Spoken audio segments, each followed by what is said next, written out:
পালের এক বিদেশ আইলাম, বড় লোক হইতাছি না, গরিব হইতাছি না, এই আগের মতোই আছি।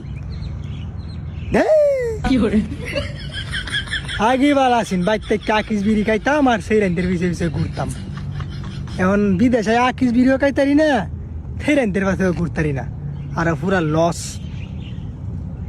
বন্ধু বান্ধবে ফোন দিলে কই ৮০-৯০ হাজার টাকা বেতন ভাই, এমনি কায়া দেয় ৩০,০০০ টাকা বাড়াইতারি না ভাই।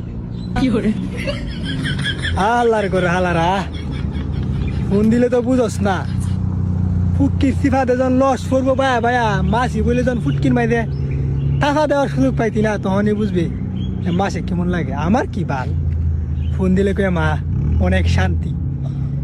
আল্লাহর ঘর হালারা। আরে বন্ধু বান্ধব বাপুত মিললে বিদেশা আমার হালার ঘর হালারা আইলে বুঝবো। মানে ফার্ম দিয়ে কইতে তাই বিদেশ মানে শান্তি। আইলে যখন নেংডি যখন উগাইতো না, তখন বুঝবো বান্দির কোথায়।